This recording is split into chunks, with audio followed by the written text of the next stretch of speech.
California is the most populous state in the country. The only attorney general in the whole country who runs a larger operation than the Attorney General of California is the Attorney General of the United States. California is just enormous, right? 40 million people.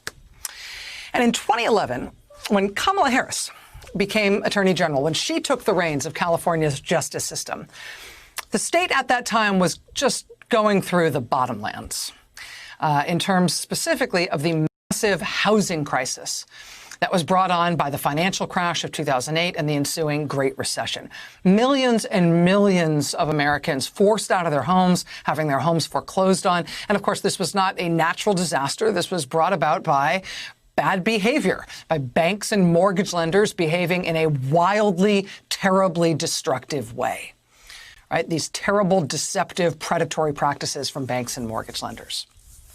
The foreclosure crisis hit California harder than any other state. A fifth of the nation's foreclosures were in California alone.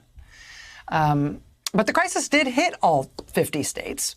And when Kamala Harris became Attorney General in California, at that time, the attorneys general in all of the 50 states were engaged in this group effort to try to get help, to try to get compensation for homeowners who had been screwed over by the bad behavior of the industry. All the attorney generals in all 50 states were trying to reach a cash settlement with the country's 5 largest mortgage servicers. And in 2011, Kamala Harris, the brand new attorney general of the country's biggest state, the state with the most foreclosures, she was immediately and very visibly at the forefront of that effort, right? States were desperate to get money from these giant banks. They were desperate to get some relief from people who had been foreclosed on and kicked out. Frankly, at a political level, the Obama administration in Washington really wanted some kind of settlement with those big mortgage servicers that they could tout as a victory. Right? With the financial pain of the recession dragging on, they wanted the banks and the mortgage lenders to have to pay some price to help people out some way. They were rooting for that settlement. But less than a year into her tenure as California's Attorney General, 9 months into her time on the job, it seemed like a deal for some kind of financial relief from these mortgage giants might be near at hand. These mortgage groups put a multi-billion-dollar settlement offer on the table to the 50 states. And Kamala Harris, as Attorney General in California, did something kind of astonishing. She looked at that multi-billion-dollar offer to the states from the mortgage lenders, and she said no.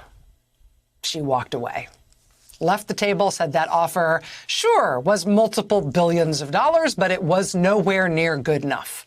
California, in this deal, for example, would end up with just a couple of $1 billion, which is a ton of money, but was a drop in the bucket compared to the scale of the crisis. And so she walked away and said, no, we're not taking that deal. And people freaked out. I mean, in California and across the country, critics said, with what Kamala Harris just did, with her walking away from this, I mean, California is going to have to start all over from scratch negotiating with these guys. That's going to delay any settlement. National critics said the negotiations between the other 49 states and the big banks would obviously collapse after Harris did this, because the banks weren't going to negotiate a nationwide settlement without the country's largest state. She might have screwed it up for everybody. Turns out the critics were all wrong. Kamala Harris ended up walking away from that deal that had been offered by the mortgage lenders. Instead, she worked with a handful of other like-minded, tough-minded attorneys general who thought this wasn't a good enough deal. She said that she grew close in particular with Delaware's Attorney General, Beau Biden, Vice President's son, who of course has since passed. But in this small group, they hashed out a new demand to present to the banks, basically demanding that the banks quintuple their offer. And it worked.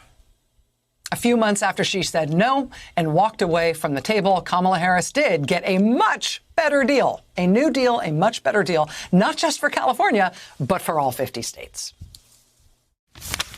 This morning, we are very proud to announce a tremendous victory for California. As a result of 13 months of intense discussions, sometimes battle, we have delivered to California $18 billion in relief for California's homeowners. In September of last year, after months of discussions, I made a decision to withdraw California from those discussions because the offer on the table was just simply inadequate and insufficient. And we were very determined to make sure that California, the hardest hit in the country, would receive its fair share. That is how Kamala Harris met the United States of America as a nationally recognized, nationally consequential political and public figure. As Attorney General of California, getting something from the banks and the mortgage lenders that nobody thought anybody was going to be able to get. She got it not just for California, but for the country. In her first year in office as AG.